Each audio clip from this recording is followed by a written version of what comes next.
الحمد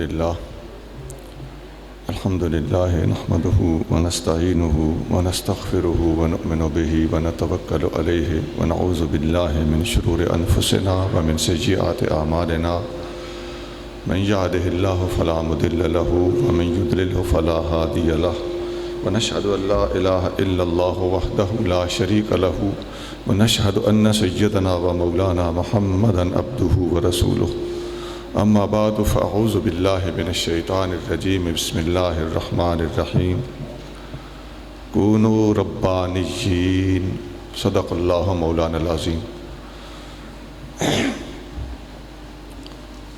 إن الله وملائكته يصلون على النبي يا أيها الذين آمنوا صلوا عليه وسلموا تسليما اللهم صل على سيدنا ومولانا محمد وعلى آل سيدنا ومولانا محمد وبارك وسلم واجب الاحترام محقق دوران سرمایہ اسلام محترم المقام قبلہ پروفیسر ڈاکٹر محمد اسحاق قریشی صاحب، دیگر کثیر التعداد ڈاکٹرز، پروفیسرز، علماء اکرام، عزیزان گرامی، آج کا یہ سیشن فقیر نے اول تا آخر اٹینڈ کیا۔ تینوں مقرر حضرات نے جو مقالہ جات پیش فرمائے، معلومات کا ایک عظیم ذخیرہ ان کی زبانوں سے ہمارے کانوں تک پہنچا۔ میں کچھ اہم باتیں نوٹ بھی کرتا رہا۔ قبلہ علامہ ڈاکٹر اظہری صاحب نے بڑے خوبصورت طریقے سے بساتین الغفران کا تعارف کروایا اور اس کے اندر گھس کر کافی ڈیٹیل فل گفتگو فرمائی، اور صاف محسوس ہو رہا تھا کہ آپ محض ہنٹس دے رہے ہیں، جب آپ کا مقالہ پڑھیں گے تو وہ معلومات کا ایک عظیم ذخیرہ ہوگا۔ ڈاکٹر آصف صاحب نے بھی جس طرح نہایت علمی انداز میں اعلیٰ حضرت کی اپنے مقالے کے حوالے سے علمی خدمات کا جس طرح ذکر فرمایا، اور ان کے مقالے میں انہوں نے جس طرح اعلیٰ حضرت رحمۃ اللہ علیہ کے علم کو پیش کیا اور اپنے طرف سے ان کے تبصرے تھے وہ، اور ان کے مخصوص الفاظ وہ نوٹیبل چیزیں تھیں، اور میں ان کے مقالے کا بھی چھپنے کا شدت سے منتظر رہوں گا۔ ہمیں امید ہے کہ ان کے اس مقالے سے نہ صرف عوام اہل اسلام کو بلکہ ہم جیسے کتابی کیڑوں کو بھی بہت ساری چیزیں میسر آئیں۔ محترم ڈاکٹر محمد طفیل صاحب نے جس طرح اعلیٰ حضرت رحمۃ اللہ علیہ کے مقالے سے کے بارے میں کچھ اظہار خیال کرنے سے پہلے قبلہ ڈاکٹر محمد اسحاق قریشی صاحب کی شخصیت اور ان کی علمی خدمات کے بارے میں کچھ گفتگو فرمائی، گرچہ وہ بعض حاضرین کو ان کے مقالے سے ہٹ کر محسوس ہوئی ہوگی، لیکن جب وہ آگے بڑھے تو مجھے سمجھ آ گئی کہ آج اس موضوع پر گفتگو کا ہو جانا نہایت ہی مناسب تھا، اور قبلہ ڈاکٹر صاحب ادام اللہ ظلہم العالی کی دینی خدمات، ان کی شخصیت اور ان کے یہ جو اس قسم کے سیمینار منعقد کرنے ہیں، ان سے ہمارے لیے ایک علمی اشارہ اور ایک ترغیب موجود ہے کہ ہم اپنے ان بزرگوں کے نقش قدم پر چلتے ہوئے اپنے آئندہ زمانے کے خطوط متعین کریں۔ اور پھر ڈاکٹر محمد طفیل صاحب کا جو مقالہ تھا اٹ سیلف، اپنے نفس موضوع کے اعتبار سے کیا ہی شاندار مقالہ تھا، اور اعلیٰ حضرت کے جو جدید عصری علمی خدمات ہیں اور عصری تقاضوں کو میٹ کرنے کے لیے اعلیٰ حضرت نے جو خدمات سر انجام دی ہیں، وہ چشم کشا مقالہ تھا۔ اور جیسا کہ ہر مقالے کے بارے میں نے عرض کیا، یہ مقالہ بھی چھپنے کا انشاءاللہ تعالی انتظار رہے گا اور ہم اس سے بخوب مستفید ہو سکیں گے۔ اب فقیر کچھ اپنی طرف سے گزارشات بھی پیش کرتا ہے۔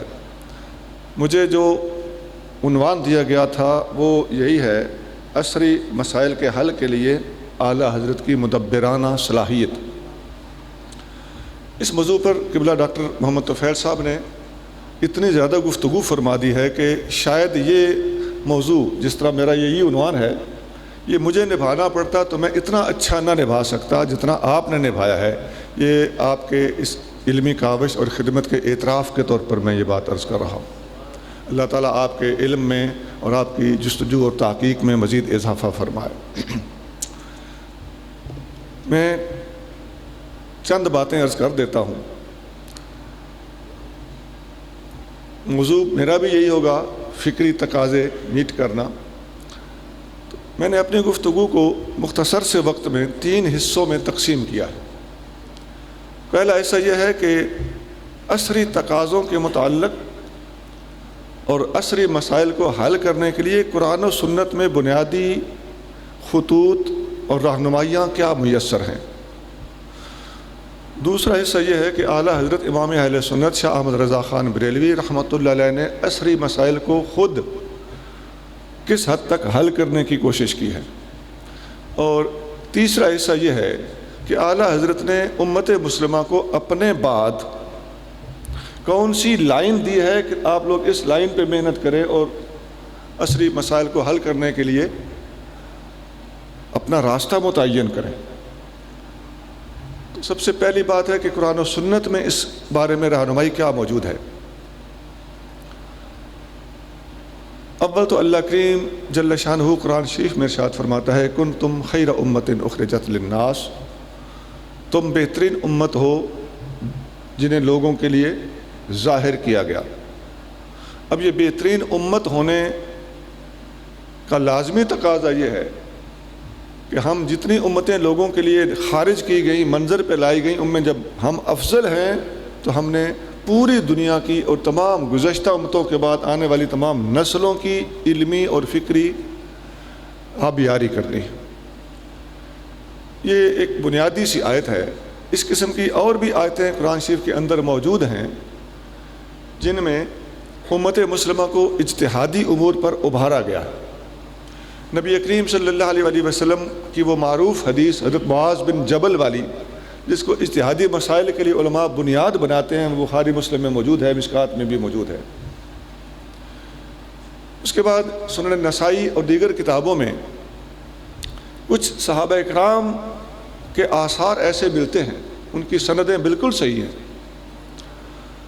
حضرت فاروق اعظم رضی اللہ تعالیٰ عنہ نے قاضی شریح کو فرمایا کہ مسئلے کو قرآن میں دیکھنا، نہ ملے تو حدیث میں دیکھنا، اور اگر قرآن و سنت میں نہ ملے تو پھر دل چاہے تو اجتہاد کر لینا اور دل چاہے تو خاموش رہ جانا. ویسے میرا مشورہ یہ ہے کہ تم خاموش رہو تو بہتر ہے. اب یہ فاروق اعظم کا اپنا تقویٰ تھا یا ان کے علم کا اپنا ایک لیول تھا؟ یہ سنن نسائی میں موجود ہے. یہ ان کا ایک لیول تھا یا قاضی شریح کے بارے میں ان کا ایک گمان تھا اپنے لیول کے اعتبار سے؟ یہ بات کہ چاہو تو آگے بڑھو، چاہو تو پیچھے ہٹو، میرا مشورہ یہ ہے کہ تم پیچھے ہی رہنا، ٹھیک ٹھاک قابل غور بات ہے. اسی کتاب میں ابن مسعود رضی اللہ تعالیٰ عنہ کا ایک جرت مندانہ جملہ بھی موجود ہے. وہ فرماتے ہیں کہ مسئلے کو قرآن میں دیکھو، نہیں تو حدیث میں دیکھو، وہاں بھی نہ ملے تو اجتہاد کرو اور مت کہو کہ میں ڈرتا ہوں اور میں ڈرتا ہوں. وَلَا تَقُلْ إِنِّي أَخَافُ وَإِنِّي أَخَافُ. یہ اجتہاد پر ابھارنے کے لیے اور ضرورت کے موقع پر سٹیپ اٹھا جانے کے لیے اور ڈیسیجن لینے کے لیے ایک اچھی ترغیب ہے. فاروق اعظم کے الفاظ اپنی جگہ پر، ابن مسعود کے الفاظ اپنی جگہ پر، دونوں کو سامنے رکھ کے ایک محتاط فقیہ اچھی لائن اڈاپٹ کر سکتا ہے. پھر اسی کتاب میں حضرت عبداللہ بن عباس کا قول بھی موجود ہے. وہ فرماتے ہیں کہ مسئلے کو قرآن میں دیکھو. یہ سارے اقوال میں تھوڑا تھوڑا فرق ہے، اس لیے میں ڈیٹیل بتا رہا ہوں. قرآن میں نہ ملے تو حدیث میں دیکھو، نبی کریم صلی اللہ علیہ وسلم کے ارشاد میں نہ ملے تو ابو بکر کے فیصلے دیکھو، وہاں نہ ملے تو عمر کے فیصلے دیکھو، وہاں نہ ملے تو اب اجتہاد کرو۔ اب یہ عدالتی نظائر جو ہم کہتے ہیں، یہ جو ہمارے PLDs پاکستان لیگل ڈائجسٹ چھپے ہوتے ہیں، جو وکیلوں کے پاس ایک جیسی کتابوں کی الماریاں بھری ہوتی ہیں، یہ یہی چیز ہے۔ گویا انہوں نے بہت لیٹ یہ بات سوچی ہے۔ ابن عباس یہ بات بہت عرصہ پہلے کر چکے ہیں، سنن نسائی میں یہ باتیں ساری موجود ہیں اور کتابوں میں بھی ہیں۔ یہ وہ بنیادی خطوط تھے جو میں نے عرض کیا کہ عصری مسائل کو حل کرنے کے لیے کس طرح ہمارے بزرگوں نے ہمیں رہنمائی دی ہے، اور کہاں احتیاط بتائی ہے اور کہاں جرت سکھائی ہے۔ میں نے جو خطبے میں آیت پڑھی تھی، کونوا ربانیین، ربانی ہو جاؤ، اس کو مختلف تفسیروں میں پڑھنے کی ضرورت ہے۔ اس مقام کو میں ایک بات کر دیتا ہوں، حضرت عبداللہ بن عباس رضی اللہ تعالی عنہ اس آیت کی تفسیر میں فرماتے ہیں، یہ جب وصال ہوا نا ابن عباس رضی اللہ تعالی عنہ کا، تو لوگوں میں ایک آواز اٹھی کہ اس امت کا ربانی چلا گیا۔ اہل سنت شاہ احمد رضا خان بریلوی رحمۃ اللہ تک پہنچایا۔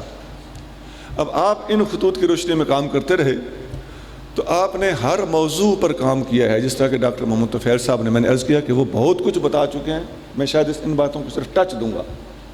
آپ نے معاشیات پر کام کیا، اعلیٰ حضرت نے یہ بیمہ پالیسی کے بارے میں آپ کے احکام شریعت کے اندر اور دوسری کتابوں میں آپ کے فتاوی جات موجود ہیں۔ آپ نے تعلیمی پالیسی پر کام کیا ہے، میں ابھی سناتا ہوں آپ کو۔ آپ نے سیاست پر دو قومی نظریے والی بحث پوری ہماری کتابوں میں ڈیٹیل سے موجود ہے، آپ نے اس موضوع پر ٹھیک ٹھاک تنظیمی کام کیا۔ اسی طرح سائنس کے حوالے سے ڈاکٹر صاحب تفصیل سے آپ کو بتا چکے ہیں، زمین کی حرکت اور سورج کا سکون، یہ ساری باتیں اعلیٰ حضرت نے لکھی ہیں۔ گرومو فون کے استعمال کے بارے میں اعلیٰ حضرت نے لکھا ہے،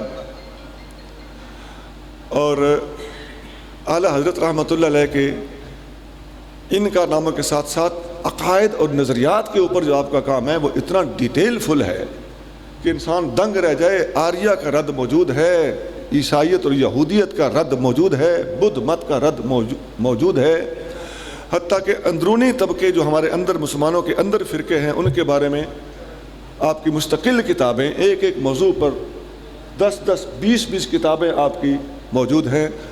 ہاں، یہ بات ضرور میں بھی تائیداً عرض کروں گا کہ ان موضوعات پر جو اعلیٰ حضرت کی کتابیں آج تک منظر پر آ نہیں سکیں، ان کو ہمیں منظر پہ کھینچ کے لانا ہوگا اور ان پر کام کرنا ہوگا۔ فقیر نے اعلیٰ حضرت کی ایک کتاب چند سال پہلے کسی طریقے سے ٹریس آؤٹ کر لی، کراچی سے مل گئی، دعوت اسلامی کے دفتر میں، مرکز میں وہ دستیاب ہو۔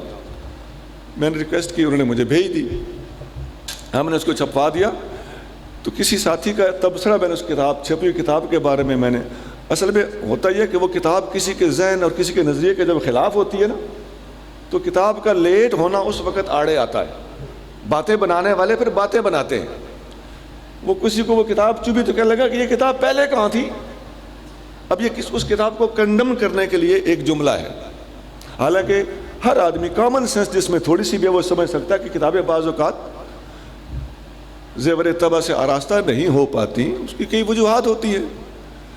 تو اتنا بھی بھولا بندے کو نہیں ہونا چاہیے، یا دوسروں کو اتنا بھی بھولا نہیں سمجھنا چاہیے۔ لیکن کاش کہ یہ کمی نہ ہوتی تو اس قسم کے خود غرض لوگوں کے اس قسم کے جملے ہمیں نہ سننا پڑتا۔ اب اعلیٰ حضرت علیہ رحمت نے ہمیں تعلیمی حوالے سے جو خطوط فراہم کیے ہیں اور ہمارے اندر دینی غیرت کا جو جذبہ بیدار کرنے کی کوشش کی ہے، میری آخری گزارش وہی ہوگی جو میں اب پیش کرنے لگا۔ یہ فتاوی رضویہ میرے سامنے موجود ہے، اس کو میں کھول کر آپ کے سامنے پڑھنے لگا ہوں۔ جلد نمبر 29 ہے، 29۔ اس کے 597 پیج پہ اعلیٰ حضرت نے تفصیل سے کسی سوال کے جواب میں آپ گفتگو کرتے ہوئے چلے آ رہے ہیں، ایک خاص موڑ ہے جہاں اعلیٰ حضرت پہنچے ہیں، اس سے آگے میں آپ کو چند جملے سنانا چاہتا ہوں۔ اعلیٰ حضرت فرماتے ہیں، ہمارے اغنیاء نام چاہتے ہیں، معصیت بلکہ سری دلالت یعنی گمراہی میں ہزاروں اڑا دیں، پیسہ برباد کر دیں گے پیسے والے لوگ، خزانوں کے منہ کھول دیں، غیر اسلامی علوم کے لیے کتنی جلد 30 لاکھ جمع ہو گیا. کہیں یہ واقعہ ہوا ہوگا نا. مدرسہ دیوبند کو ایک عورت نے 50,000 دے دیا، مگر کسی سنی مدرسہ کو بھی یہ دن نصیب ہوا. آگے سائن آف انٹروگیشن ہے. اول تو تائید دین و مذہب جن کا نام لیے گھبرائیں گے. میاں یہ ان مولویوں کے جھگڑے ہیں اور شرما شرمی خفیف و ذلیل چندہ بھی مقرر کیا تو اس کے لیے بھی 1000 بار مانگنا پڑا، تقاضے کرنے پڑے، علماء کو خط لکھنا پڑے، ملاقاتیں کرنا پڑیں، وفد لے کے جانا پڑا.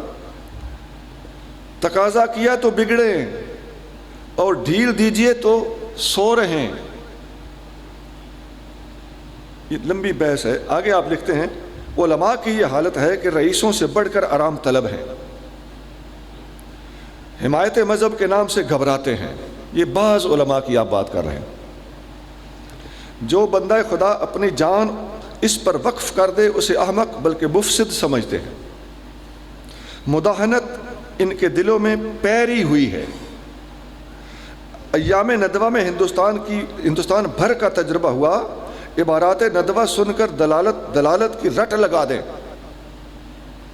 اور جب کہیے کہ حضرت لکھ دیجئے تو جواب دیتے ہیں بھائی لکھواؤ نہیں، ہمارے فلاں دوست برا مانیں گے، ہمارے فلاں استاد کو برا لگے گا. بہت کو یہ خیال کہ مفت میں اکھلی میں سر دے کر موصل کون کھائے، بد مذہب دشمن ہو جائیں گے. یہ آگے پورا فتویٰ چلتا ہے. آپ کو میں نے صرف کچھ باتیں سنگھائی ہیں کہ اعلیٰ حضرت ہم میں جرت پیدا کرنے کے لیے یہ محنت فرما رہے ہیں. کچھ غیر ذمہ دار لوگوں کی نشاندہی کرتے ہوئے ان کی غلطیوں سے ہمیں آگاہ کر رہے ہیں اور ایسی غلطیوں سے بچنے کے لیے ہمارے اندر جسارت پیدا کر رہے ہیں. سب سے بڑی بات مسلمان کے لیے علم و عمل کے بعد دین کی حمایت ہے.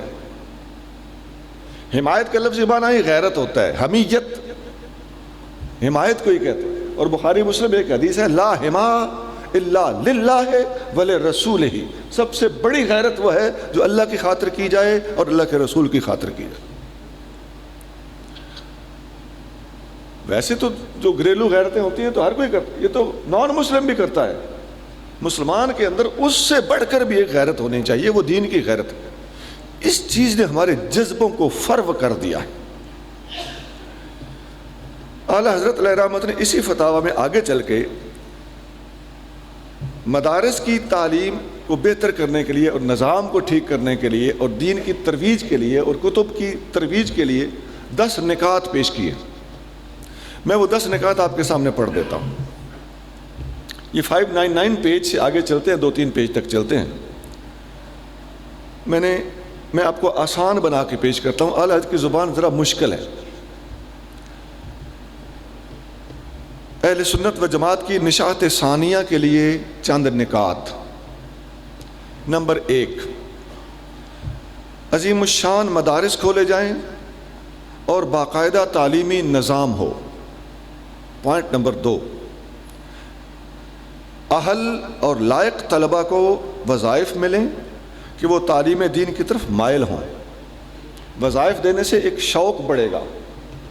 یہ رشوت نہیں ہے، یہ تالیف قلب کے لیے ایک مخصوص کوٹا ہے جو زکوٰۃ کے فنڈ میں سے بھی دیا جا سکتا ہے. قرآن و سنت میں اس کا ثبوت موجود ہے. نمبر 3، مدرسین کو اعلیٰ معیار پر تنخواہیں دی جائیں. مدرسین کو تنخواہیں زیادہ دی جائیں گی، وہ ٹائم دیں گے، دلچسپی زیادہ لیں گے، ان کا حوصلہ بڑھے گا. سب سے کم تنخواہیں عام طور پر آپ دیکھتے ہیں کہ ملک میں اگر کم تنخواہیں ہیں تو وہ مساجد کے ائمہ کی ہیں، مدرسین کی ہیں، خطباء کی ہیں. وہ تو اللہ تعالیٰ ان کا نظام چلا رہا ہے نا، بہت سے دوسرے ذرائع پیدا کر دیتا ہے، لیکن امت کی طرف سے ان کی جو خدمت میں کوتاہی ہو رہی ہے وہ واقعی قابل توجہ ہے. نمبر 4، طلبہ کے طبی رجحان کو جانچا جائے. اس کا میلان کس طرف ہے.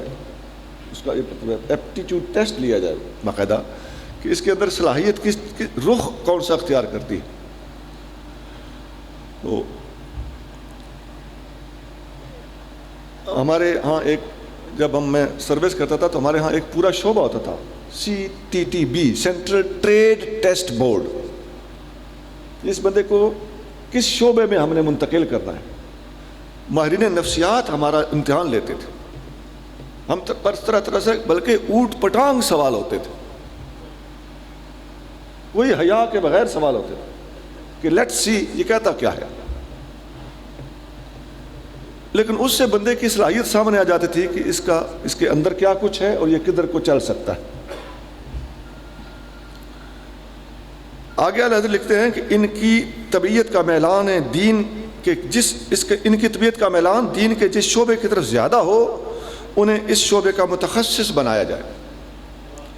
اس طرح ہمارے پاس مختلف شعبوں کے ماہرین تیار ہوں گے, یعنی مدرسین, مصنفین, واعظین اور حسب ضرورت مناظرین. پھر تصنیف اور مناظرے کے بھی کئی شعبہ جات تیار کیے جا سکتے ہیں. پوائنٹ نمبر 5 فرماتے ہیں ہر شعبے کے ماہرین کو معیاری تنخواہیں دے کر ملک بھر میں پھیلایا جائے تاکہ تحریر, تدریس, خطابت, وعظ, مناظرہ, الغرض ہر شعبے میں اشاعت دین کا کام اعلیٰ معیار پر جاری و ساری رہے. پوائنٹ نمبر 6 فرماتے ہیں مصنفین کو معقول اعزازیہ دے کر دین حق کی حمایت اور باطل مذاہب کے رد میں دلائل حقہ پر مبنی تصانیف کا اہتمام کیا جائے. پوائنٹ نمبر 7 پھر ان تصانیف کو اعلیٰ معیار پر طبع کر کے ان کی اشاعت کا زیادہ سے زیادہ اہتمام کیا جائے. یہاں میں تھوڑا سا تبصرہ کروں گا. جن دوستوں کے پاس تصنیف و تالیف کو شائع کرنے کے وسائل ہوتے ہیں, میں نے یہ بیماری دیکھی ہے کہ وہ اپنی تصنیف و تالیف کو ہی شائع کرتے ہیں. اربوں کھربوں کے مالک لوگ ان کے ساتھ مالی تعاون کرتے ہیں کیونکہ ان کا تعارف اسی شخصیت کے ساتھ ہوتا ہے. وہ اپنے پیسے کو اپنی تصنیف پر ہی خرچ کرنا چاہتے ہیں. اگر کوئی ورلڈ لیول پہ سوچے یا ملکی لیول پہ سوچے تو کسی معیاری تفسیر کو اسی پیسے سے چھپوا دے. وہ ضروری ہے کہ آپ کی جو میری کتاب ہو اس پیسے کو صحیح طریقے سے انویسٹ کرنا یا خرچ کرنا یا جہاں وہ لگنا چاہیے وہاں لگانا, اس پر ذرا توجہ دینے کی ضرورت ہے. یہ میں نے ایک جگہ نہیں, پاکستان بھر کے مختلف شہروں میں یہ چیز میں نے محسوس کی ہے کہ آنے والے پیسے کو اپنی. میں نے ایک کتاب دیکھی, اس کی کئی جلدیں, اس کے آدھے صفحے سے نیچے وہ صفحہ شروع ہے, تقریباً اوپر کا آدھا صفحہ خالی ہے, ہر صفحہ اوپر سے آدھا خالی ہے. سوچئے جی, بتائیے ذرا یہ کیا ہے.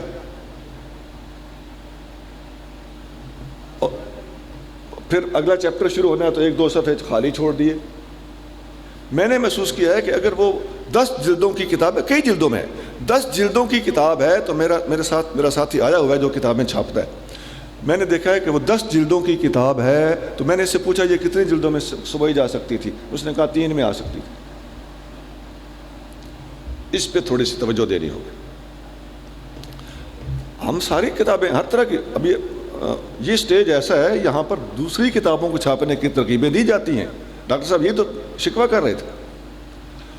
تو الحمدللہ ہمیں اس پلیٹ فارم سے یہ ترغیب اور یہ آواز اگر ہم اٹھائیں تو امید ہے کہ ہمارے دوستوں تک یہ جائے گی تو ان پر اس بات کا اثر ہوگا. اگلا پوائنٹ لکھتے ہیں کہ اہل سنت و جماعت کا ایک شعبہ نظارت ہو جو مانیٹر کرے اور دیکھے, جو یہ طے کرے کہ کہاں کہاں کس شعبے میں ترجیحی طور پر کام کرنے کی ضرورت ہے. وہ پورے ملک میں کیا کمی ہے, پوری دنیا میں اس وقت کس چیز کی ضرورت ہے اور کس چیز پر ہم کام تھوڑا کر رہے ہیں حالانکہ زیادہ کام کرنے کی ضرورت ہے. ہم یہ دیکھتے ہیں کہ ہمارے ہاں اکثر ایسا ہو رہا ہے, سارے علماء ایسا نہیں کر رہے, اکثر ایسا ہو رہا ہے کہ ہم ایک مخصوص مکتبہ فکر کے پیچھے پڑے ہوئے. میں اس پر بہت کچھ کہہ سکتا ہوں, میرے پاس اخباری تراشے بھی موجود ہیں کہ ان کے پیچھے لگ جاؤ, ان کو ان کے پیچھے لگا دو. یہ ایک پلاننگ کے ساتھ کسی تھنک ٹینک نے یہ پلان کیا. تو ٹھیک ہے, غلط کا پیچھا کرنا چاہیے, لیکن کیا صرف ایک ہی غلط ہے اسی کا پیچھا کرنا چاہیے یا ہر طرف نظر رکھنی چاہیے؟ حبیب کریم صلی اللہ علیہ وآلہ وسلم نے اندرونی طبقوں اور فتنوں پر بھی نظر رکھی ہے، نام لے لے کر آپ نے بتایا، اور بیرونی فتنوں پر بھی آپ نے نظر رکھی ہے۔ آپ نے بادشاہوں کو خط بھی لکھے، ادھر بھی دیکھو ادھر بھی دیکھو۔ تھوڑا سا براڈ مائنڈڈ ہونا پڑے گا۔ ہمارے ہاں ابراڈ مائنڈڈ تو ہو جاتے ہیں، براڈ مائنڈڈ نہیں ہوتے۔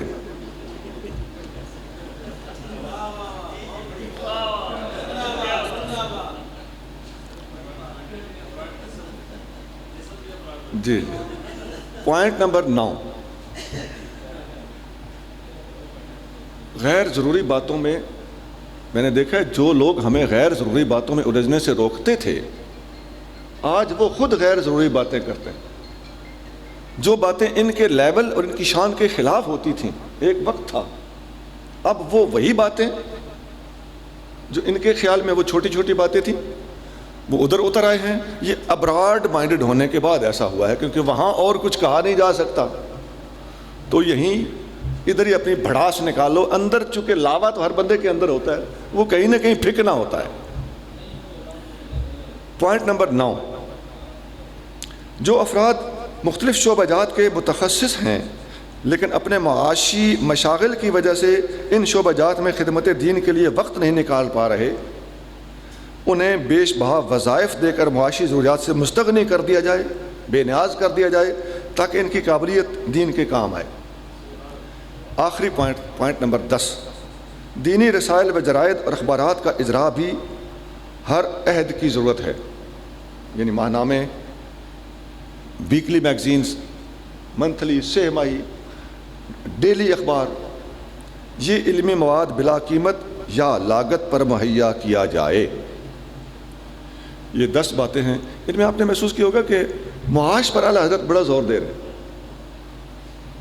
شاید آپ کو بات کھٹکی بھی ہو، یار یہ بار بات پہ تنخواہ ہیں، وظائف۔ یہاں اعلیٰ حضرت نے ایک حدیث بھی نقل کی ہے، فرماتے ہیں آج وہ حدیث اپنے صدق کے اعتبار سے ظاہر ہو رہی ہے کہ نبی کریم صلی اللہ علیہ وآلہ وسلم نے فرمایا ایک وقت آئے گا کہ دین کا کام بھی پیسے سے چلے گا۔ تو بہرحال اس طرف بھی توجہ دی جائے۔ معاشی ہمارے فنڈ ہیں، بہت پیسہ ہے، اس کی یوٹیلائزیشن پراپر نہیں ہے۔ پھر ہماری پلاننگ، رسائل، جرائد، کتب اور کس موضوع پر کس دور میں کام کرنے کی ضرورت ہے۔ اس وقت میں دیکھتا ہوں دہریہ نے نیٹ پہ انت کھڑی کی ہوئی، مستشرقین نے فساد ڈالا ہوا ہے، حدیث پر اعتراض، راویوں پر اعتراض، کتابوں پر اعتراض۔ یہ صرف پرویز ہی نہیں ہے، اس کے پیچھے پوری کی پوری ایک لابی موجود ہے۔ پاکستان میں اس کے پیروکار اب دوبارہ پر نکال رہے ہیں۔ تو اس قسم کی چیزوں کو، جدید خرابیوں کو مد نظر رکھنا یہ ہماری ذمہ داری ہے۔ میں نہایت معذرت کے ساتھ یہ بات کرنے لگا ہوں کہ ہمارے اچھے بھلے بعض اہل علم حضرات اپنے تدریسی مشاغل سے ٹائم نہیں نکال پاتے، اور اس پلیٹ فارم والے اس کے لیے ٹائم نکالتے بھی ہیں، ان کے پاس وہ سوچ بھی ہوتی ہے، یہ تھوڑا سا باہر بھی جھانک لیتے ہیں، یہ میڈیا سے ان ٹچ بھی ہوتے ہیں۔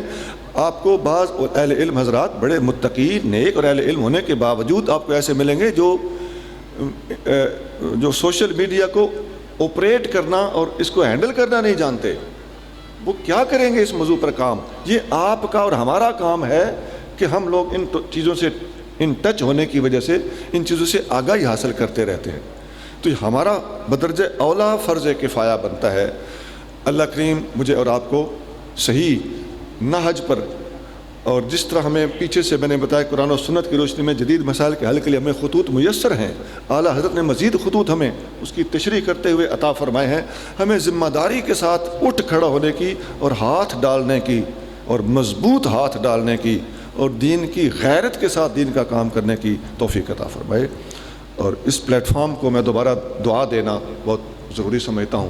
اللہ اس پلیٹ فارم کو آباد رکھے، شاد رکھے، اور ڈاکٹر پروفیسر محمد اسحاق قریشی صاحب کو صحت والی طویل زندگی عطا فرمائے۔ وما علینا الا البلاغ۔ والسلام علیکم۔